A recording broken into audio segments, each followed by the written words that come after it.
Bonjour et bienvenue sur Kinédi. Pour cet épisode, j'ai le plaisir d'échanger avec Mathieu Loubière, kinésithérapeute et spécialiste de l'épaule et enseignant en TMO. Mathieu a un parcours très intéressant puisqu'il a plusieurs casquettes. Kiné en cabinet libéral, enseignant et formateur, sans oublier la publication d'articles et de livres. Il nous explique son parcours en TMO, donc thérapie manuelle orthopédique, et en quoi consiste la TMO, qui est souvent confondue avec d'autres techniques. Il reçoit principalement des patients avec des pathologies de l'épaule et il va nous parler de l'épaule gelée ou capsulite rétractile qu'il a l'habitude de soigner. Plus précisément, il nous parle des problèmes de l'épaule liés au cancer du sein et des différents aspects à traiter pour les patientes en cours de traitement.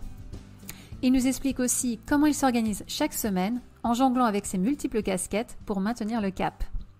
Voici un épisode où on va surtout parler de l'épaule, vous l'avez compris, mais pas que. Formation, TMO, cancer du sein et enseignement. Bonjour Mathieu, comment vas-tu ? Bonjour. Écoute, ça va très bien. Merci à toi de me convier à ce petit échange. Merci beaucoup à toi pour ta participation. Donc, tu vas nous parler aujourd'hui de l'épaule, notamment, donc de ta pratique de kinésithérapie en tant que kiné pour des pathologies liées à l'épaule et aussi un petit peu des pathologies de l'épaule liées au cancer du sein, donc pour les patientes atteintes de cancer du sein. Mais avant de commencer, est-ce que tu veux bien te présenter en quelques mots, nous parler de ton parcours ? Bien sûr. Alors, je vais essayer de faire court parce que j'ai eu la chance d'avoir un parcours assez riche. Je suis kiné depuis 2005. J'ai été diplômé à Paris, à une école qui s'appelait l'ADERF, qui s'appelle toujours l'ADERF d'ailleurs. Et depuis 2005, en fait, j'ai commencé à beaucoup me former. Alors, c'est juste un petit lien. J'ai écouté les précédents épisodes et alors c'est marrant parce que moi, mon premier patient, ça a été un tennisman de haut niveau. Je sais que vous en avez parlé dans un épisode précédent. Et ça m'a fait sourire parce que j'ai un peu connu ça. Au début, j'ai travaillé beaucoup dans le milieu du sport, puis je m'en suis vite écarté parce que ça me plaisait pas trop. Et je me suis spécialisé en musculo-squelettique. J'ai fait beaucoup de formations et les premières formations que j'ai réalisées m'ont amené assez rapidement, au bout de 3 ans de diplôme, à prêter main forte à Xavier Dufour et Gilles Barrette à l'époque pour donner des cours. Donc j'ai très vite commencé à enseigner, d'abord en formation continue, puis en formation initiale dans les années d'après. Et voilà, j'ai changé plusieurs fois de région. J'ai participé à la création d'un organisme de formation en Bourgogne-Franche-Comté qui s'appelle GEMK. D'ailleurs, ça me permet de déclarer mes liens d'intérêt avec cette structure. Et puis aujourd'hui, si je veux terminer, je suis kinésithérapeute libéral dans l'Aube à Troyes. Je travaille à peu près 2 jours par semaine avec des patients et le reste du temps, en fait, j'interviens, je donne des cours et je participe aussi à l'écriture de différentes choses. Voilà, j'ai vraiment je dirais un profil de clinicien formateur. Voilà, je donne énormément de cours en formation initiale et en formation continue. Ok, tu donnes des cours sur quoi ? Alors, c'est assez large parce que, donc déjà en musculo-squelettique strict, je ne sais faire que ça. On aura l'occasion d'en reparler. Et donc, en IFMK, je vais intervenir notamment sur tout ce qui est technologie de base, notamment les tests orthopédiques, différentes choses comme ça. Je donne également des cours de pensée critique, je donne des cours de sciences de l'éducation et j'anime des ateliers de raisonnement clinique. Donc vraiment, c'est tout ce qui touche de manière très large l'approche musculo-squelettique. Moi, j'ai une appétence particulière pour la thérapie manuelle orthopédique. On aura peut-être l'occasion d'y revenir. Oui. Donc, j'enseigne. Je suis vraiment, je dirais pas un pur jus TMO, mais voilà, j'ai une pratique qui est très inspirée par ça. Ça, c'est en formation initiale. Et en formation continue, j'enseigne, on va dire, j'ai 2 grands types d'enseignement. J'enseigne l'épaule douloureuse dans différents organismes en France. Je dois donner ce cours une dizaine de fois en France par an. J'enseigne les déhulaires d'épaule dans le cancer du sein. Donc, je pense que c'est aussi pour ça que tu m'as convié aujourd'hui. Et j'ai également, dans la société GEMK que j'ai créée en Bourgogne-Franche-Comté, un cycle de thérapie manuelle sur 2 ans. Ça fait maintenant, ça fait 13 ou 14 ans que ça tourne et il y a 1 à 2 promos par an. Voilà, et j'accompagne des collègues pendant à peu près 2 années sur ces thématiques de douleurs musculo-squelettiques. Donc voilà, c'est là-dessus. Je ne pense pas avoir oublié de... Voilà, c'est à peu près tout ce que j'enseigne. Ok, c'est déjà pas mal. C'est déjà pas mal, oui, en effet. Oui, c'est déjà pas mal. Alors, moi, j'ai une question qui me vient. Ouais. Comment tu t'organises avec tout ce que tu fais, l'enseignement, les formations, et ta pratique en libéral. Donc, tu as dit tout à l'heure que tu bossais combien de jours par semaine au cabinet? Comment je m'organise? Ben, écoute, je travaille 2 jours par semaine en clinique avec mes patients, les lundis et les mercredis, avec une patientèle qui est vraiment orientée musculo-squelettique. Je vous fais énormément de rachis et de membres supérieurs, notamment d'épaule. J'ai moins de membres infs, mais j'en fais un petit peu. Et en général, les patients, ils tombent chez moi pas par hasard. C'est souvent qu'ils sont adressés par d'autres collègues ou des personnes que j'ai déjà eues. Ça, c'est le lundi et le mercredi. Donc, je vois à peu près, je sais pas, 16 patients, 17 patients par jour. Hein, je fais des soins individuels. Ensuite, le mardi, c'est vraiment une journée où je suis à la maison et là, je vais vraiment prendre du temps pour écrire les cours, lire des articles. Je vais également prendre du temps pour écrire différentes choses, bah, mes scénarios Instagram. Je participe souvent à des publications, donc voilà, je travaille là-dessus. Et puis le jeudi, vendredi, c'est là que je vais être en déplacement pour donner les cours. Donc en général, quand je donne des cours, moi je peux faire des grosses journées pour tout compresser. Donc il y a des journées, je vais donner 6 heures de cours, il y en a d'autres, je peux donner 10, 12 heures de cours. Et en général, le week-end, je ne travaille pas. Enfin, j'essaye de ne plus Mhm. travailler le week-end maintenant. Mais il m'arrive encore, quand notamment il y a des congrès ou des choses comme ça, de bosser le week-end. Donc je suis relativement équilibré dans ma semaine. Et le mardi, c'est vraiment là où je suis chez moi, donc c'est aussi le moment où je prends du temps pour moi et je fais mes activités annexes parce qu'il n'y a pas que la kiné dans la vie, heureusement. Et oui, bah, je vois que tu es super organisé en tout cas. Bah, j'ai pas tellement de choix en fait, sinon j'y Ouais, arriverais pas. bah oui, c'est ça. C'est ça, oui. Alors, tout à l'heure, tu parlais de la thérapie manuelle orthopédique. Donc, Mhm. est-ce que tu peux nous expliquer un petit peu ton parcours? Et puis aussi, ma question, c'est quoi le rôle de la thérapie manuelle orthopédique dans la kiné? C'est quoi voilà, Mhm. comment est-ce que tu l'envisages? Alors, juste avant ça, je voudrais juste digresser sur mon parcours de formation. En fait, moi, Mhm, quand je suis sorti en 2005, pour être, on va dire, un bon kiné à cette époque-là, il y avait une tendance, il fallait être ostéopathe. Donc, d'abord, j'ai fait un cycle de thérapie manuelle ostéopathique dans ce qui était avant que ITMP existe, hein, pour citer. Alors, j'ai plus de lien d'intérêt avec ITMP, mais j'en ai eu très longtemps. Et ils avaient un cycle de thérapie ostéopathique à l'époque. Ça ne portait pas ce nom, mais c'était ça. J'ai commencé à prendre l'approche manuelle là-dedans. Et puis ensuite, j'ai fait une formation d'ostéopathe. Donc, moi, j'ai été ostéopathe. Et en fait, j'ai suivi une école en ostéopathie qui était très axée sur le fonctionnel et l'holistique. Et ça m'a fait un peu un électrochoc. Ça m'a pas plu du tout quand je suis arrivé à la fin. Et ensuite, je suis parti en sciences de l'éducation, où j'ai travaillé sur la pensée critique et la science. Ça m'a fait un bien fou. Et du coup, bah, à la fin de ce cursus de sciences de l'éducation, je me suis dit, j'aimerais bien, moi j'adore le manuel, j'aime bien le manuel, mais j'aimerais bien le faire avec quelque chose qui soit plus orienté sur le BP. Et le BP, là, commençait vraiment à fleurir en France. Et c'est à cette époque-là que je me suis rapproché de l'approche TMO, en mhm. thérapie manuelle orthopédique. Et donc, pour expliquer ce que c'est que la TMO, en France, on a ce petit problème, c'est que quand on parle de thérapie manuelle, les gens comprennent toutes les techniques qui se font avec la main, mais la thérapie manuelle orthopédique, c'est un concept dans lequel on va faire certes des mobilisations, des choses comme ça, mais également toute une approche active et éducative. Donc, dit autrement, la TMO, dans des pays plutôt avancés en kinésithérapie comme l'Australie, le Québec, même si y a la différence maintenant, elle est moindre, hein. C'est surtout au niveau universitaire que ça se joue, mais en tout cas, dans ces pays-là, quand on est un kiné, qu'on veut se spécialiser en musculo-squelettique, la TMO est une voie possible. En France, on a au niveau musculo-squelettique, je dirais, un camembert beaucoup plus éclaté avec différentes professions qui vont intervenir, comme par exemple les kinés, les ostéopathes, les chiropracteurs, les éthiopathes, que sais-je. Et donc, moi, je suis plutôt militant pour dire, bah, je suis kiné, je vais me spécialiser en musculo-squelettique, je vais faire de la TMO. Et donc, la TMO commence à être connue, mais je pense souvent il y a des, comment dirais-je, un problème de définition. Hein, Oui. vous en parlez un peu le podcast précédent, et Mhm. ça tombe bien, j'étais pas tout à fait d'accord avec ce qui était dit là-dessus, hein, parce que je trouve que parfois, on mélange thérapie manuelle et thérapie orthopédique, qui sont en fait Mhm. deux choses différentes. Oui. Mais c'est un problème de termes, et souvent, les désaccords se trouvent dans la sémantique, en fait. Oui. Mm. Je sais pas si je suis très clair. Oui, oui, tout à fait, oui. Et donc, le rôle de la TMO dans la kiné, comment est-ce que tu la positionnes justement? Alors, pour moi, le rôle de la TMO, c'est On va dire que, bon, je vais prendre mon exemple. Moi, je suis fellow de MT France. Donc, en fait, un fellow, c'est le fait d'avoir été reconnu par une association, l'association MT France, hein, qui gère la TMO en France, qui est elle-même reconnue par l'Association internationale de thérapie manuelle orthopédique, qui est une sous-branche de l'OMS, hein, pour finir de cette espèce de dénombrement d'acronymes. Et en fait, en tant que fellow, moi, j'ai un espèce d'engagement moral qui va être de militer pour la TMO, de la faire connaître et essayer de la représenter au mieux.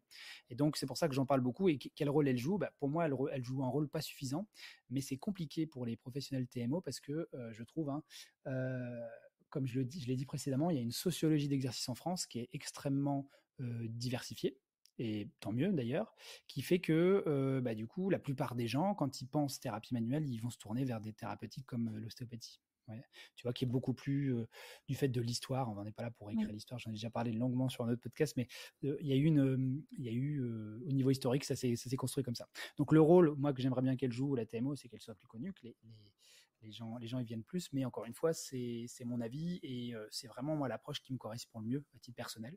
J'ai absolument rien contre les autres professions qui gravitent autour de nous, mais le rôle qu'elle pourrait jouer, ce serait justement, on va dire, un perfectionnement et une amélioration des compétences des kinésithérapeutes qui veulent se spécialiser en troubles musculo-squelettiques. Ok. Et alors, la TMO, est-ce que tu utilises 100% dans ta pratique de kiné, de TMO? Est-ce que tu dirais que c'est un peu de la kiné, un peu de la TMO, un peu de l'ostéopathie? Comment est-ce que tu Eh ben, exerces? en fait, tout dépend. Moi, je réponds toujours à cette question parce qu'on me pose toujours la différence entre ostéo et TMO. En fait, ça dépend sur quel point de vue on se place. Si on se place sur le plan de la technique, en fait, on partage des techniques avec les autres professions. Donc, c'est comme si chaque technique avait des cercles. Tu vois, les cercles, ils vont se croiser. Donc, je sais pas moi, une manip lombaire, une mobilisation lombaire, c'est la même quel que soit le champ auquel tu t'intéresses, et heureusement, parce qu'il n'y a pas 36 000 façons de mobiliser une lombaire. Par contre, la TMO, pour moi, je l'utilise tout le temps, tout simplement parce que c'est une façon de réfléchir, de raisonner. Très souvent, c'est typiquement le raisonnement EBP, c'est-à-dire on va avoir un patient qui vient nous voir, on va mettre en place des hypothèses cliniques. Elles sont multiples, hein. Ça peut être quelle est l'origine de la douleur, est-ce que mon patient est irritable ou pas, est-ce qu'il y a des facteurs de risque, etc. Et en fait, je vais essayer de répondre à ces hypothèses en proposant des outils. Et ensuite, je vais les retester. Donc en fait, c'est toujours ce questionnement de je mets en place des hypothèses, je teste quelque chose, et je vais réévaluer mes hypothèses. Et le raisonnement TMO, pour moi, c'est vraiment ça, c'est-à-dire se poser systématiquement des questions à tout moment de la prise en charge, dès le début, pendant et à la fin. Et ça, pour moi, c'est de la TMO. Donc en fait, je considère que je fais de la TMO tout le temps. Là où les gens pourraient avoir du mal à comprendre, c'est qu'ils considèrent que la TMO, c'est qu'une technique. Mais ça n'est pas une technique, c'est une façon de raisonner, une démarche clinique, une démarche, on va dire, intellectuelle de raisonnement clinique qui est associée à notre métier. Mais c'est la même démarche qu'on va utiliser dans d'autres champs spécialisés, comme en pneumologie, comme en neurologie. Ok, ok, très bien, oui. Oui, et ça me fait beaucoup penser aux cours de raisonnement clinique que j'ai eu à l'école. Mmh. On avait abordé notamment le raisonnement bayésien. Tout à fait, ouais, Ouais. alors le bayésianisme, c'est vrai que je sais pas il avait été cité Lawrence Jones, tout ça, mais c'est vrai que c'est, on va dire, la dernière partie tendancieuse du raisonnement clinique où on va effectivement avoir cette anticipation et essayer de jauger ce qui est le plus probable C'est pour ça. prendre une décision. Mais ouais, parce que notre cerveau, de toute façon, fonctionne de manière bayésienne, hein, même dans le contrôle moteur, dans la création d'une amplitude, d'un mouvement, etc. Mhm. Notre cerveau fait en permanence des suppositions, et ce qui lui permet d'ailleurs d'être plus efficace rapidement, même Oui. s'il se trompe, au moins on peut avancer. Et c'est exactement ça Et qu'on essaye de faire en TMO. et des compensations Et aussi. aussi, Ouais. il y a des erreurs et Mhm. des biais. Ok, oui, c'est intéressant. Tu vois, ça m'a bien éclairci sur Bah la écoute, tant TMO. mieux, j'espère que ça aura éclairci aussi les autres, mais c'est souvent une vraie question, un vrai problème. Et donc, moi, j'essaie toujours d'en parler un peu parce que ça fait aussi partie de mon rôle de fellow de le faire. D'accord. Et donc tu l'enseignes aussi en formation, c'est ça? Alors, c'est assez particulier la formation parce que, en fait, pour pouvoir dire qu'on enseigne la TMO, il faut que le cycle d'enseignement respecte les standards de l'IFOMT. Et ces standards-là sont extrêmement poussés. Et donc, moi, dans mes formations, je ne peux pas dire que j'enseigne la TMO parce que je ne respecte pas les standards. Pour un truc tout bête, c'est que dans une formation TMO, il faut qu'il y ait de ce qu'on appelle du monitorat clinique. C'est-à-dire que tu vas, c'est pas le terme monitorat, mais vous aurez compris l'idée. L'idée, c'est que Oui. l'étudiant va être avec un patient et tu vas avoir quelqu'un qui va faire du fellowship, c'est-à-dire qui va accompagner regarder, superviser pour aider la personne, un petit peu comme on le ferait en stage. Et donc, quand tu fais ça, tu peux dire c'est estampillé TMO, ou alors il faut que ce soit reconnu par l'association partenaire, donc en France, c'est MT France. Donc moi, je ne peux pas le faire, je ne dis pas que j'enseigne la TMO, pour autant, les enseignements que je produis sont des enseignements qui, forcément, sont dans la philosophie TMO. Donc, je ne peux pas le dire parce que je ne donne pas de diplôme TMO, mais je ne peux pas faire fi de ce que je suis au final. Ok, oui, je comprends. Voilà. Ok, alors est-ce qu'on peut parler maintenant de l'épaule, puisque donc Bien sûr. tu es la référence, en tout cas dans ta région, sur l'épaule membre Je sais pas, je sais pas si je peux dire que je suis la référence, faut quand même pas exagérer. Mais... En tout cas, il y a pas mal de patients qui viennent te voir parce qu'ils sont redirigés par des collègues lorsqu'ils ont des problèmes d'épaule, hein, c'est ça? Ouais, tout à fait. Alors, quels sont les types de pathologies de l'épaule que tu vois le plus souvent au cabinet? Alors clairement, moi je vois 2 types de pathologies beaucoup. Je vois beaucoup de tendinopathie parce que c'est vraiment, allez, sur 100 patients qui vont consulter, si on prend vraiment un pool large de patients, c'est à peu près 75% qui vont avoir un problème de tendon. Un tendon tendinopathie, que ce soit dans le stade, on va dire, réactif, qui peut s'apparenter à de l'inflammation, même s'il n'y en a pas, et dans le stade de délabrement. Et la deuxième pathologie, moi, que je vois énormément, c'est les épaules gelées, qu'on peut aussi appeler capsulite, parce que notamment, je récupère souvent des épaules qui n'avancent pas. Et assez souvent, quand ça n'avance pas, il y a plus de chances que ce soit une épaule gelée. Donc, moi, j'en ai beaucoup. Pour vous donner un titre d'exemple, moi, je vois à peu près 35 patients semaine différents. Et sur mes 35 patients actuellement, j'ai 4 épaules gelées, ce qui, en termes de statistiques, est relativement haut. J'en ai même 5 en ce moment. Donc, j'ai toujours 4-5 épaules gelées qui traînent. C'est aussi pour ça, du coup, que cette pathologie, je dirais pas que c'est ma spécialité, mais en tout cas, c'est une pathologie que moi, j'apprécie beaucoup, contrairement à certains collègues, et je trouve très intéressante. Et j'en vois beaucoup, beaucoup. Du coup, peut-être que, étant donné que j'en vois un peu plus, j'arrive plus facilement à déceler les trucs qui clochent, etc. Et donc, je vois un tout petit peu d'épaules qui vont avoir des problèmes de type cancer du sein, hein, si c'est puisqu'on avait discuté de ce thème-là. Mais Oui. j'en vois largement moins que tout le reste. Aussi parce que on aura l'occasion d'en rediscuter peut-être, mais l'épaule en cancer du sein en scénologie, il y a une particularité, c'est qu'assez souvent les personnes qui vont faire des rééducations du cancer du sein vont en faire beaucoup. Donc, dans une région donnée, maintenant, on a un magnifique réseau qui s'appelle le RKS, hein, le réseau des kinés Oui. qui s'occupe de ça. Et en général, quand il y a une patiente qui est... Alors, juste une petite aparté, il y a quelques patients qui ont des cancers du sein, mais il y en a très très peu, donc on dira les patientes en général. Oui. Et quand ces patientes-là, elles sont opérées ou qu'elles sont diagnostiquées, il y a besoin d'une rééducation pré- ou post-opératoire, elles vont contacter le RKS et là, le RKS va être dispatché. Donc moi, je ne vais pas voir ces patientes-là puisque je ne suis pas dans le RKS. Mais par contre, je peux être amené à voir des patientes qui sont soit hors réseau ou alors avec des complexités. D'accord. Oui, je Voilà. fais référence au podcast précédent avec Jocelyne Roland qui nous parle justement du RKS. Alors, est-ce qu'on peut revenir, avant de parler de l'épaule liée au cancer du sein, est-ce qu'on peut revenir à l'épaule gelée? Est-ce Ouais. que tu serais d'accord pour dire que il y a quand même un aspect psychologique lié à l'épaule gelée, à la capsulite, ou pas? Non, je ne serais pas du tout d'accord avec ça. Pas du tout. Ok. Parce que, et donc je ne sors pas du chapeau, hein, ce que je vous dis, il y a 3 papiers, notamment un qui était qui a été assez important avec plus de 2000 patients qui sont rentrés. En fait, ils ont étudié, si vous voulez, voir s'il y avait des profils de personnalité qui étaient plus marqués dans le cas des personnes qui déclenchaient des problèmes d'épaule gelée. Et il s'avère qu'il n'y a pas de différence dans les populations. Par contre, et là c'est intéressant, se poser cette question-là, quand on a des patients ou des patientes qui viennent nous voir et qui ont ces douleurs-là permanentes, nocturnes, avec des perturbations du sommeil, etc., c'est assez rare qu'ils aient pas des profils anxieux et dépressifs. Enfin, dépressif, c'est peut-être un fort, mais profils anxieux et stressés. Tout simplement parce que on va en général les voir au moment où ils ont vraiment des douleurs intenses et importantes. Et du coup, on va souvent les catégoriser comme, entre guillemets, psy. Je mets des guillemets, hein, vous n'avez pas les images, mais j'en pense pas moins. Du coup, en fait, la littérature est assez claire. Il n'y a pas de profil type pour déclencher une épaule gelée. Il y a d'autres facteurs de risque qui sont identifiés, comme les troubles thyroïdiens, comme par exemple les calcifications. On sait qu'il y a probablement des facteurs hormonaux, peut-être même génétiques. Mais en tout cas, la personnalité, c'est pas forcément le cas. Et c'est très bien que tu me poses la question parce que j'ai l'impression quand même que c'est une espèce de vision. Donc moi, j'appelle une croyance pour le coup. Du coup, comme ça ne suit pas ce qui me paraît être vrai. Et ça peut aussi faire du tort aux gens, en fait. Parce que Oui.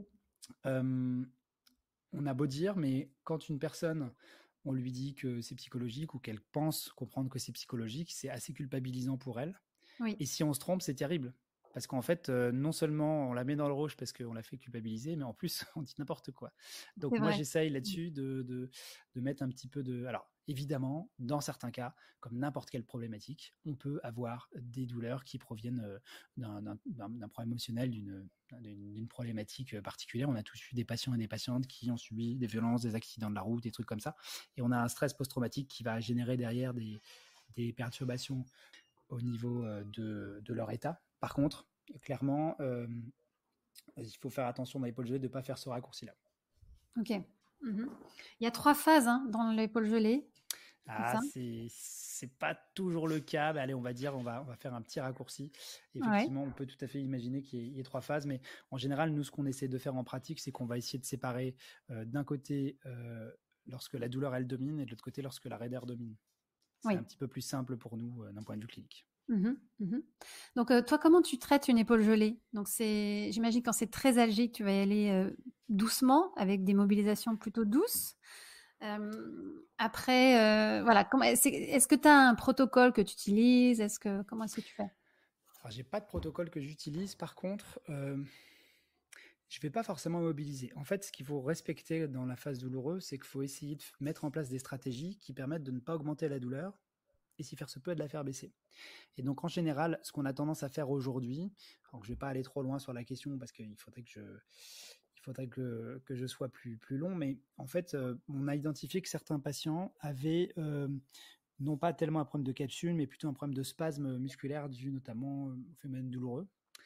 Et dans ces cas-là, ce qui marche assez bien, c'est d'essayer de passer par des stratégies où on va leurrer le système nerveux central. Donc par exemple les thérapies miroirs, par exemple Mmh. la réalité virtuelle, par exemple les contractions isométriques soutenues, etc. Ça peut nous aider. Donc en fait actuellement, moi je suis beaucoup plus axé sur des stratégies actives en phase douloureuse. Et si ça fonctionne pas effectivement, je vais mettre en place des stratégies passives. Mais quand le patient a l'épaule en feu, le passif fonctionne pas forcément toujours. Mmh. En tout cas, c'est difficile de ne pas l'aggraver. Le Oui, message qu'il faut garder, c'est que si on est en phase de douleur, il faut vraiment, vraiment faire en sorte que les patients aient pas plus mal après la séance, sinon ça sert à rien de voir le kiné. c'est ça. Et puis il y a plus de Tout à fait. risques d'avoir un lapin, au prochain rendez-vous. C'est ça. C'est ça. Je En rigole. général, ils ont besoin de nous, donc ils en mettent pas trop. Oui. Ouais. OK. Et est-ce que tu aurais une formation à conseiller? Alors là, on va sans faire de pub, hein, pour, quelqu'un qui aimerait se spécialiser dans l'épaule, pas que dans la capsulite, je parle de l'épaule en général. Alors là, c'est hyper compliqué parce que je suis intervenant dans le domaine, donc je vais pas vous dire de venir me voir, ce serait extrêmement égocentrique. Moi, je pense vraiment qu'on a aujourd'hui beaucoup de formations qui sont extrêmement intéressantes. Ça dépend de ce que vous voulez voir, mais pour citer vraiment les plus gros, évidemment, tout le monde connaît Frédéric Sroy avec l'épaule au top. Il y a Germain Delos, Aziz Physio, qui sont très bien aussi là-dedans. C'est vraiment les deux plus connus. Sinon, vous pouvez venir me faire un petit coucou. Hein, moi aussi, j'interviens un petit peu dans le domaine. Et puis sinon, après, il y a un deuxième champ de formation qui existe. C'est des formations qui sont plutôt axées sur le sport, les instabilités. Et dans ce cas-là, vous avez des personnes comme Clémence Bien-Aimé, comme Aurélien Auclair, que moi je trouve très très bien. Pareil, vous avez aussi pas mal à l'agence EBP par exemple, ils font venir des intervenants internationaux qui sont très très bien. Jeremy Lewis, Joe Gibson, Oui, Karen Keane, etc. En fait, on a quand même pas mal un accès assez large en France maintenant à ces différentes formations. J'en oublie sans doute, hein, je voudrais offusquer personne parce que là je dis ce qui me vient, mais globalement quand même il y a moyen de trouver chaussures à son pied. ouais. Ouais, c'est vrai qu'on est gâtés en termes de formation. Oui, c'est vrai, Mmh. Alors, est-ce qu'on peut maintenant en venir, bien sûr. à l'épaule liée au cancer du sein? Donc, pour toi, c'est quoi les principaux, problèmes que rencontrent les femmes, surtout après une chirurgie, après et pendant la radiothérapie d'ailleurs, parce qu'il y a plusieurs étapes, hein. C'est quoi ce que tu as vu et selon ton expérience, qui est le plus fréquent en termes de mobilité, d'amplitude de mouvement? Mm. Alors, déjà avant, je vais encore remettre un bémol par rapport à ce que j'ai dit. Je suis pas scénologue, moi, hein. Je suis kiné spécialisé dans l'épaule. Donc, tout ce que je vais pouvoir vous dire, ce sera justement pas avec une expérience de scénologue. Et j'interviens en fait dans le domaine notamment grâce à Jocelyne Roland. Hein. Donc, si j'ai bien compris, écoutez vite le podcast de la semaine précédente, c'est ça, Tout à fait. qui parle de ça, voilà, parce qu'elle sera beaucoup plus pertinente que moi pour parler des problématiques par la vision scénologue. Maintenant, ceci étant dit, en fait, ce que j'ai compris et de ces patientes-là, c'est que ce sont très souvent des personnes qui sont déconstruites d'une façon très générale. C'est-à-dire que là, on est vraiment en plein dans le biopsychosocial. Vous avez la partie biomécanique, biomédicale qui peut poser problème. Je vais y revenir juste après. Mais il ne faut pas négliger que ce sont des patientes qui ont un spectre psychosocial qui va être aussi très marqué. Un cancer, c'est un traumatisme pour l'immense majorité des personnes atteintes.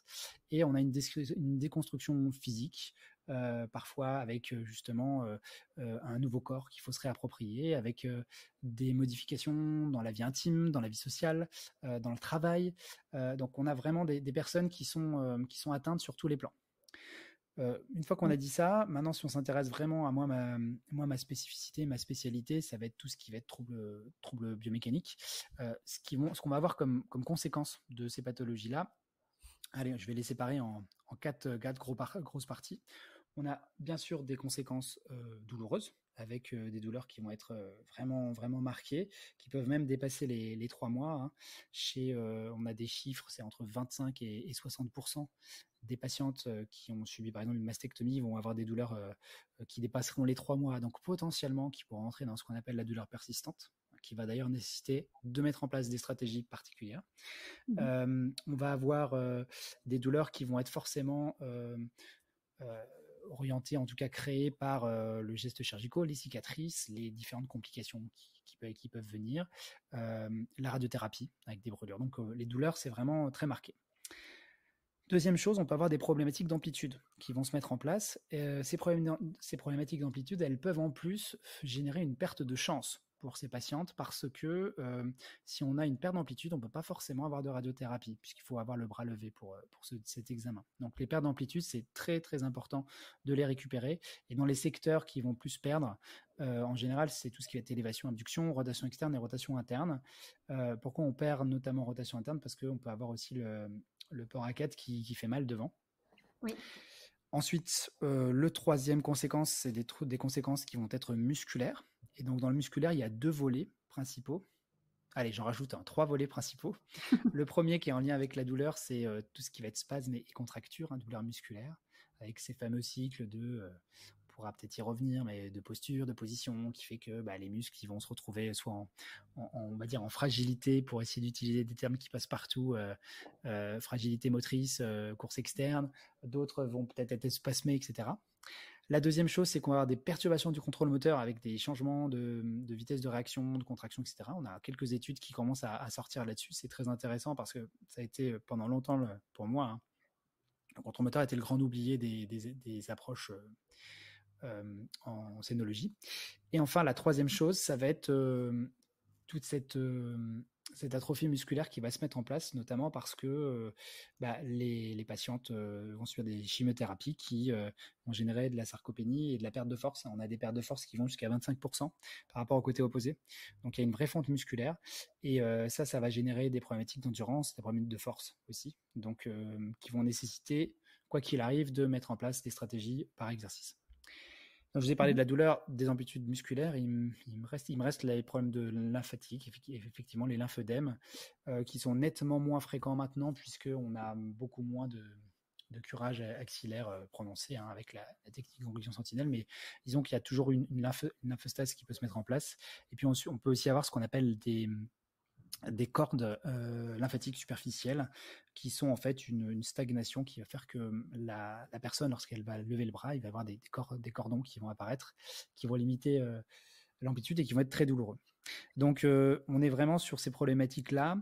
J'ajouterai une petite problématique supplémentaire parce qu'elle me vient et je sais qu'il y a beaucoup de célogues qui sont très attentifs à ça, c'est les changements posturaux qui peuvent survenir avec ce cancer du sein, et notamment, je pense que Jocelyne en parle mieux que moi, une attitude qu'on appelle l'attitude en protection du sein, qui va faire que cette personne va avoir tendance à se fermer sur son épaule, et donc ce postural-là, si vous voulez, est un peu en lien avec tout ce que je viens de dire. On a des changements musculaires, une douleur qui va entraîner ça, des changements au niveau de la représentation aussi de ces patientes, qui changent de corps, et qui va faire que cette posture s'installant peut aussi entraîner un petit peu comme le serpent qui se mordrait la queue, de nouveaux problèmes.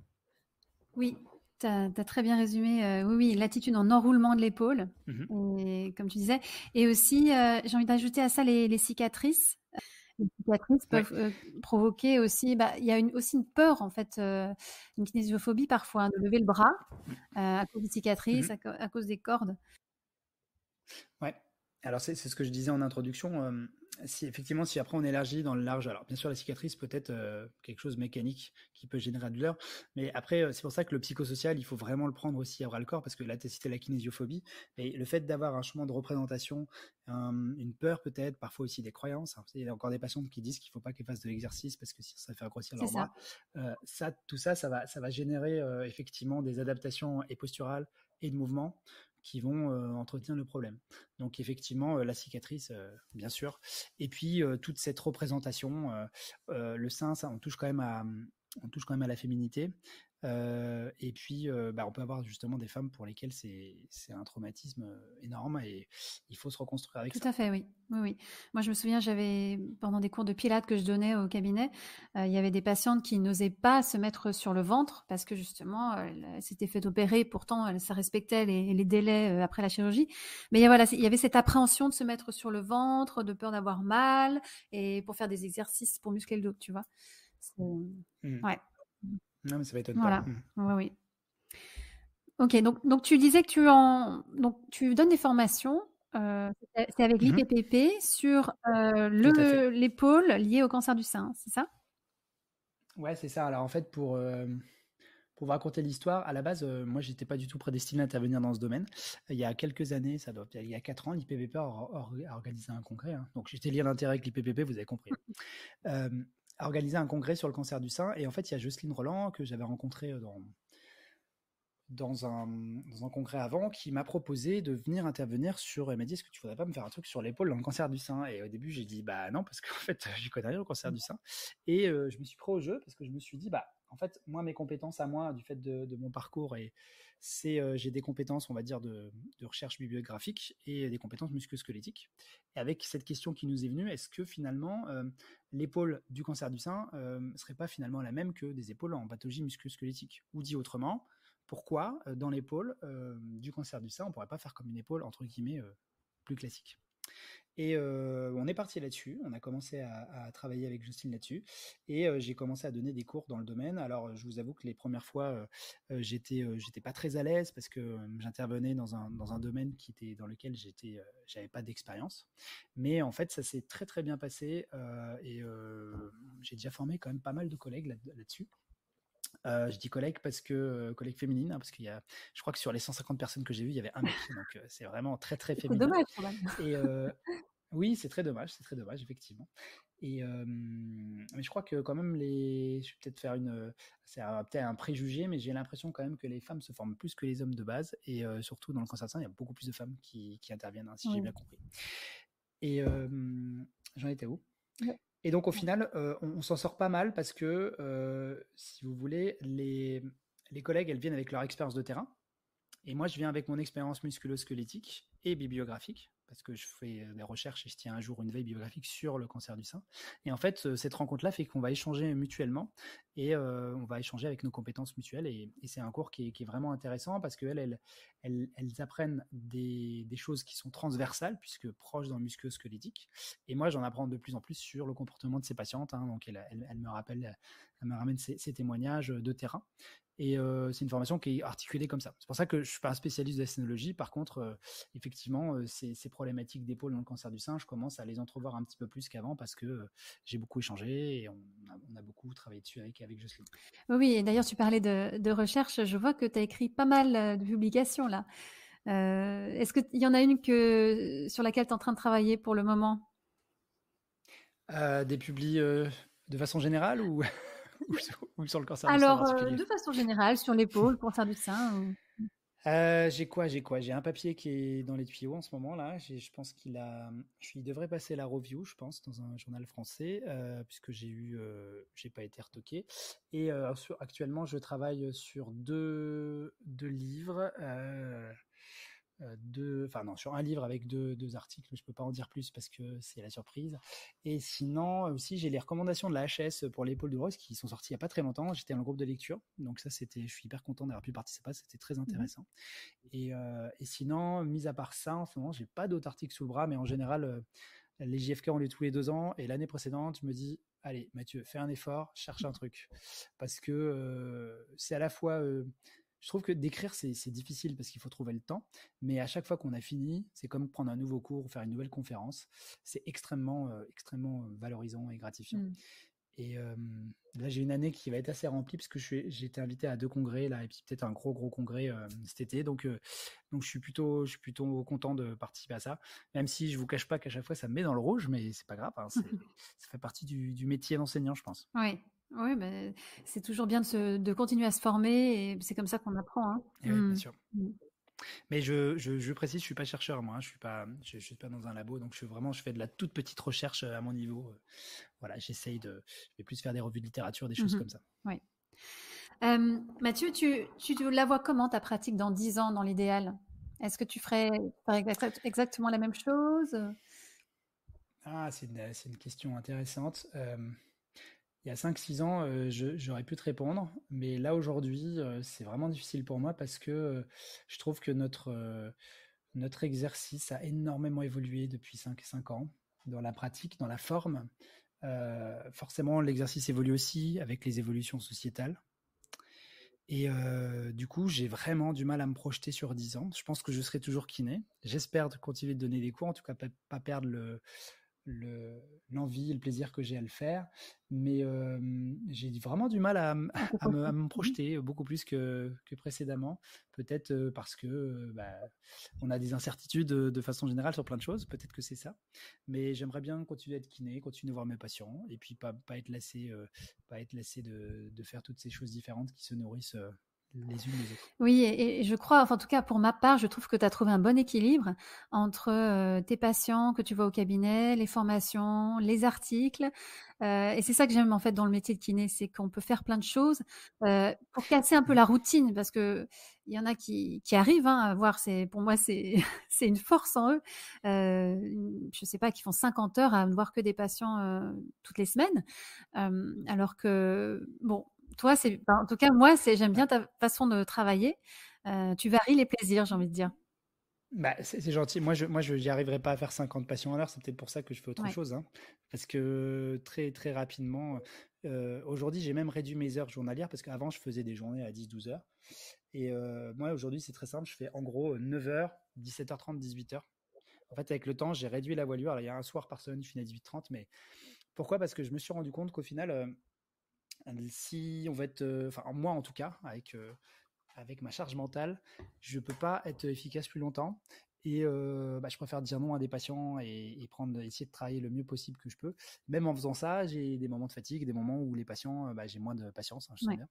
bien. Et pour rebondir sur ce que tu as dit, en tant qu'enseignant qui forme à la pratique, le jour où je vois plus de patients, moi j'arrête d'enseigner. Donc en fait, si tu veux, je suis un peu coincé. Oui. C'est-à-dire que je peux pas faire que voir des patients parce que sinon je pense que je m'ennuierais. Mais je peux pas faire que enseigner parce que sinon je me sentirais plus du tout honnête avec mes collègues. Ouais. Hein.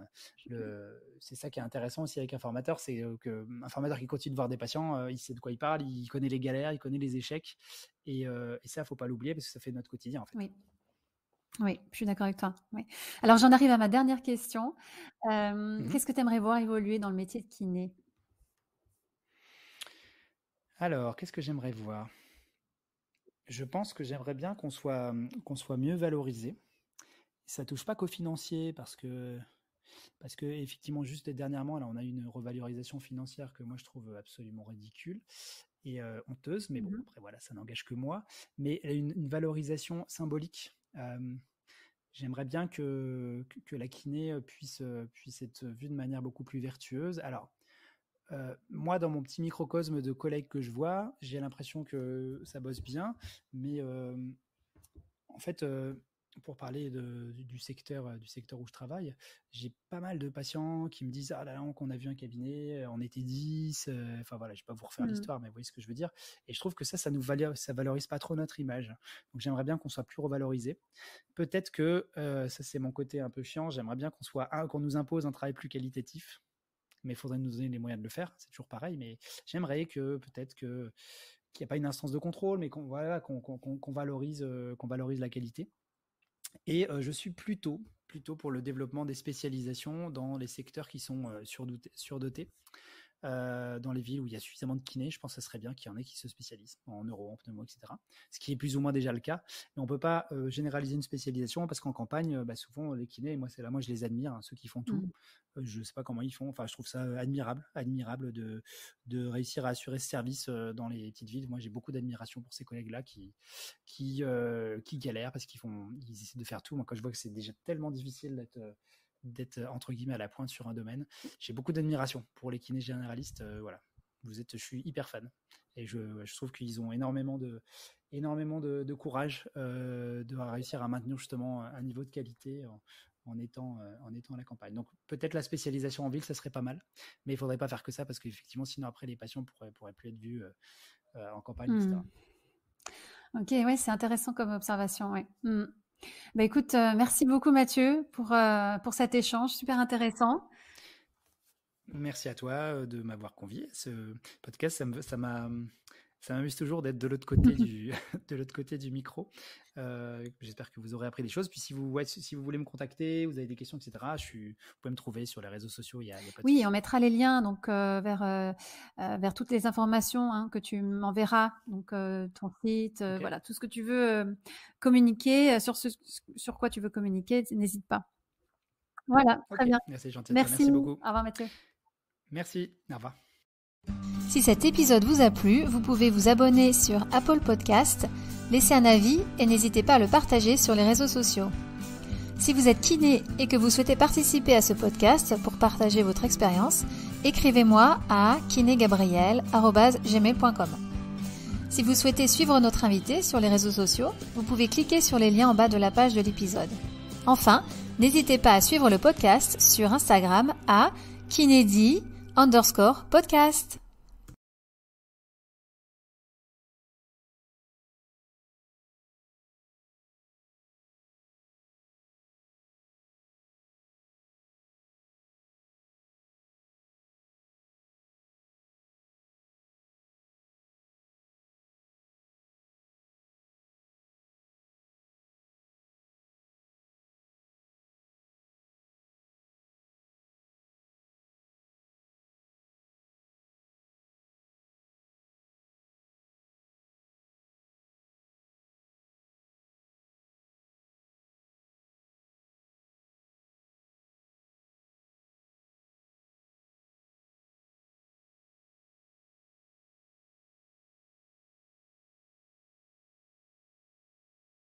Si cet épisode vous a plu, vous pouvez vous abonner sur Apple Podcast, laisser un avis et n'hésitez pas à le partager sur les réseaux sociaux.